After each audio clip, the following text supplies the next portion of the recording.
বলেন, ইন্নাল্লাহা আশতারা মিনাল মুমিনিনা আনফুসাহুম ওয়া আমওয়ালাহুম বিআন্না লাহুমুল জান্নাহ।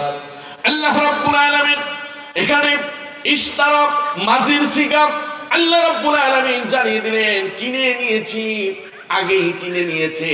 ভবিষ্যতের কথা বলেন নাই, বর্তমানের কথা বলেন নাই, বান্দাদেরকে জানিয়ে দিলেন তোমাদের জান এবং মাল আমি আল্লাহ রাব্বুল আলামিন কিনে নিয়েছি। কিসের বিনিময়ে কিনে নিয়েছেন? বিআন্না লাহুমুল জান্নাহ, এই জন্যই কিনে নিয়েছি, জান্নাতের বিনিময় কিনে নিয়েছি। তোমাদের জান মাল কিনে নেওয়ার বিনিময় তোমাদের মৃত্যুর পরে আমি আল্লাহ রাব্বুল আলামিন তোমাদেরকে জান্নাত দিয়ে ধন্য করে দিব। সুবহানাল্লাহ। জান্নাত দিবেন কে? আরো জোরে বলতে হবে কে?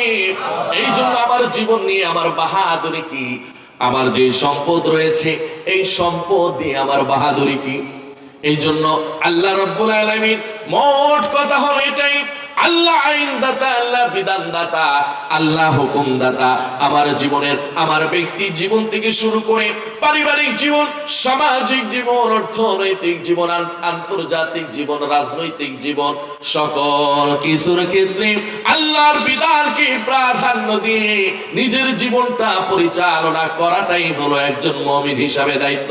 এই কাজগুলো যখন আমি করতে পারবো তখন একজন মুমিন হিসাবে আমার দায়িত্ব পালন করতে পারলাম।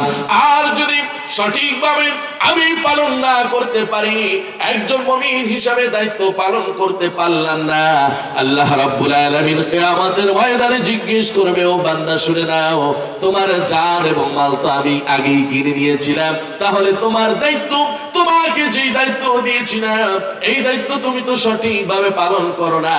কেন পালন করে নাই? আজকে আসামির কাঠগড়ায় দাঁড়িয়ে তুমি সুন্দরভাবে জবাব দাও। কি জবাব দিব? কি জবাব দিব?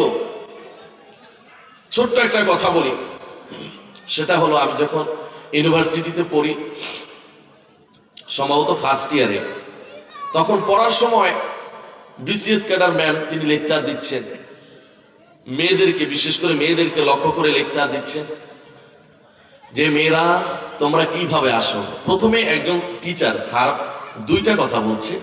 প্রথমে স্যার, তিনিও বিসিএস